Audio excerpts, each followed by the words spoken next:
Yo halo, kali ini saya nemu tablet murah lagi yang menarik.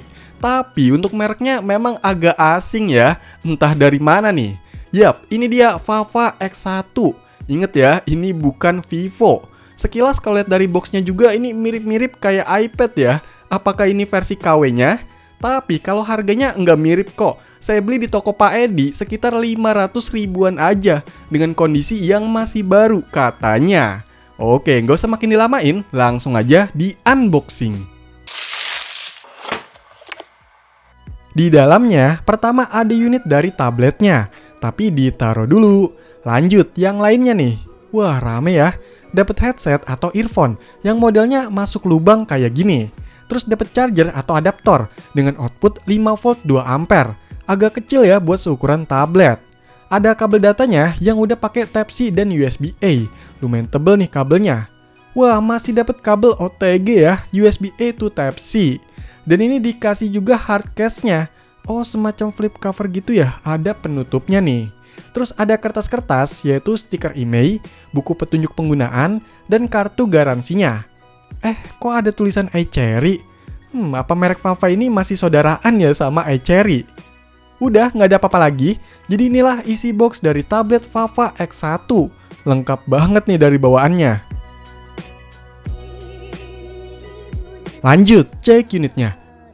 Widih, kelihatannya memang ke iPad-iPadan nih desainnya. Mirip iPad generasi 10 ke bawah. Tapi secara dimensinya, tablet ini lebih memanjang dan langsing ya. Untuk warnanya ini, saya dapat yang bagian depan putih dan belakangnya agak keping-pingan gitu. Menurut saya warnanya ini kurang sih, tapi ya udahlah dikirim yang ada. Walaupun begitu, untuk bahan bodinya ini udah tergolong cukup solid. Belakangnya ini pakai plat metal gitu. Jadi untuk bobotnya pun tablet ini lumayan berat, sekitar 550-an gram. Untuk di bagian depannya ini ada layar berukuran 10 inch. Di atasnya ada kamera 5 megapiksel dan di bawahnya ada tombol bulat tapi bukan yang tombol fisik. Kayaknya kapasitif gitu ya. Oh iya, di bawah sini juga ada mikrofonnya. Dan ternyata udah dipakein pelindung layar nih, tinggal dikletek aja. Untuk bagian sisi kanannya, di sini ada lubang jack audio, tombol power, pengatur volume, dan lubang buat dicolok kalau mau restart paksa. Kalau di sisi bawahnya kosong, di sisi kiri juga cuma ada segelnya nih. Dan di sisi atasnya cuma ada lubang USB Type-C. Di bagian belakangnya, di sini ada kamera 8 megapiksel, lampu flash, tulisan Fafa, dan 2 lubang speaker. Oh iya, yang bagian putih ini bisa dilepas ya. Di dalamnya ada 2 slot mini SIM dan slot micro SD. Langsung pasang aja dah, sekalian dites nih. Oke, coba dinyalain, semoga bisa nyala. Yes, nyala. Kok ada rumah belajar? Jangan-jangan ini salah satu tablet dari program pemerintah kah? Jadi inget tablet Sanbio yang pernah dibahas ya. Nah, jadi inilah tampilan awal dari tablet Fafa X1. Kok tadi nggak ada setupnya ya? Dari tampilannya sih menurut saya cukup bersih ya, nggak begitu kelihatan macam kostumisasinya. Kemungkinan memang pakai UI stok Android nih. Terus untuk aplikasi bawaannya juga sedikit ya, paling yang banyak itu dari pasukannya Google. Kalau lihat dari pengaturannya, tablet ini menggunakan OS Android versi 9 atau Pie, sama kayak di proyektor Android yang sebelumnya kita bahas ya. Terus untuk patch keamanannya ada di 5 Oktober 2019.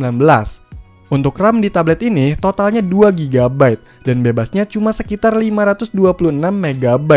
Sedangkan storage-nya ini udah kepake 6,3 GB dari 32 GB, jadi sisanya sekitar 25 GB. Ini masih dalam keadaan fresh ya. Oh iya, untuk sinyalnya ini muncul, aman ya IMEI-nya, dan untuk jaringannya pun 4G nih, mantap. Oke, coba ini kameranya, dan inilah hasilnya.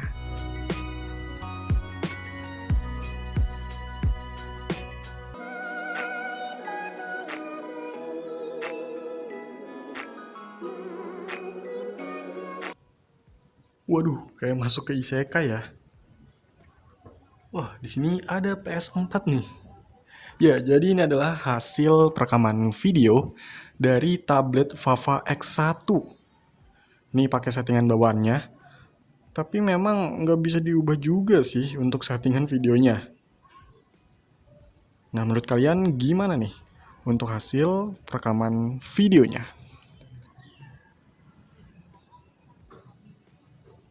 Agak ngeblur-ngeblur gitu ya. Tablet Fafa X1 ini memang nggak begitu banyak infonya ya, entah kapan mulai dirilisnya dan berapa harganya waktu itu.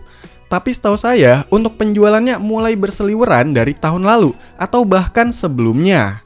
Untuk merek Fafa ini memang diimpor sama merek lokal, yaitu iCherry, yang lebih agak dikenal lah di sini, dengan handphone-handphone yang unik atau dibikin mirip sama handphone populer alias jadi KW-nya. Nah, si tablet Fafa X1 ini dibikin mirip sama iPad. Misalnya ada tombol home bulat yang ada di depan sini. Dan ternyata ini bukan pajangan loh. Bisa digunakan sebagai tombol home atau recent app kalau disentuh 2 kali. Walaupun luarnya dibikin mirip iPad, tapi tidak dengan jeroannya atau spesifikasinya.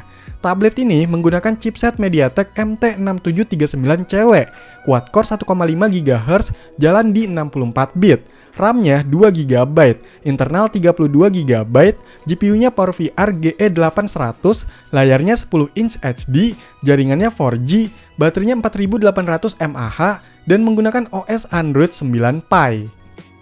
Untuk sebuah tablet besar di harga 500 ribuan, spek segitu menurut saya udah oke.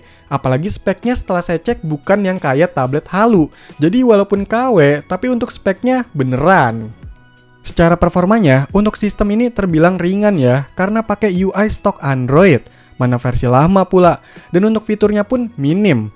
Paling yang saya suka itu adanya tombol back yang bisa mudahin buat kembali tanpa harus ke tombol navigasi yang ada di bawah. Terus bisa juga nih tombol navigasinya itu dihilangin, dan cukup pakai tombol home aja. Jadi biar tambah luas ya tampilan di layarnya.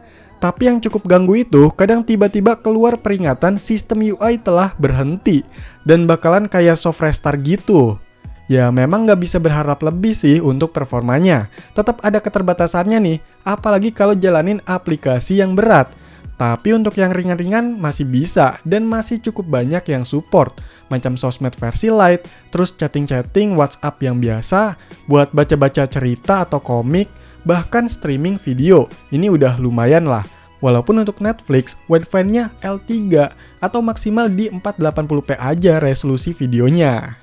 Cuma menurut saya, untuk layarnya ini tampilannya oke loh. Walaupun dari panelnya nggak jelas pakai apa. Dan resolusinya cuma di HD. Tapi saya rasa udah cukup lah buat sekedar nonton di dalam ruangan. Kalau di luar agak kurang kelihatan sih layarnya.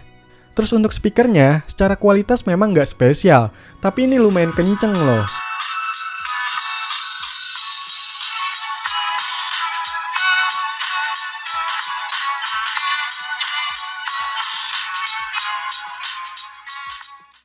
By the way, untuk multitouch-nya, ini bisa sampai 10 sentuhan sekaligus. Terus sensornya ini memang sepi lah ya. Jangankan giroskop, sensor cahayanya pun nggak ada. Untuk skor benchmark-nya, cuma dapat sekitar 72 ribuan di Antutu V9. Dan kecepatan storage-nya ada di sekitar 100-270-an MB per detik. Masih pakai eMMC ya. Untuk urusan gaming, tablet ini nggak bisa diandelin, karena ya keterbatasan spek tadi. Jadi ya paling game-game yang ringan atau yang klasik gitulah untuk emulator. Kalau saya nggak tahu diri nih ya, coba aja RAM-nya jadi 3 GB. Wah, nambah mantep tuh. Cuma ya kita harus sadar harga juga ya. Segini pun menurut saya udah lumayan.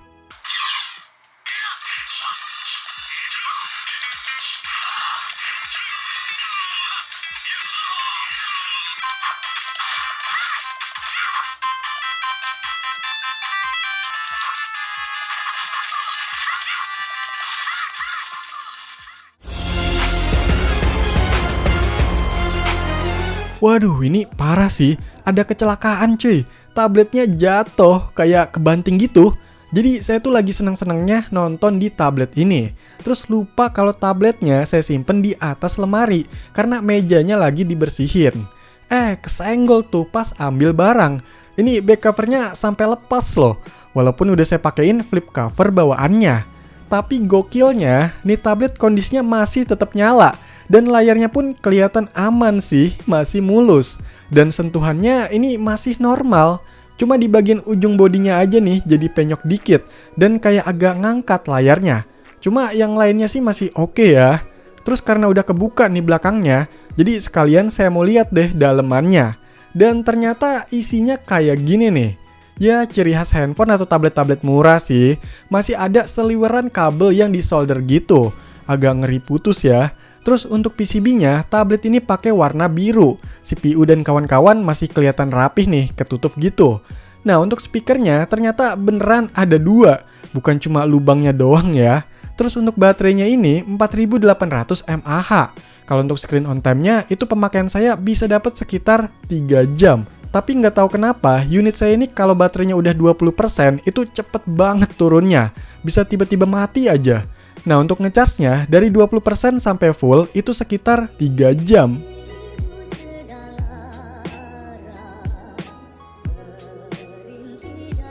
Menurut saya, tablet Fafa X1 ini sebenarnya udah bagus buat yang cari tablet murah harga 500 ribuan dengan kondisi baru dan dengan beberapa keunggulan kayak di layarnya, memori internal lega, koneksi 4G, sampai di build quality-nya. Karena udah saya tes jatuh juga masih aman ya. Tapi balik lagi, sebagus-bagusnya ini barang murah. Tetap ingat, ada harga, ada rupa. Jadi silahkan bergaca. Oke, jadi itulah tablet murah, speknya wah, layarnya legah, dan bodinya kuat lah, yaitu Fafa X1 dari iCherry. Silahkan dikomentarin, like, share, dan subscribe channel ini. Terima kasih.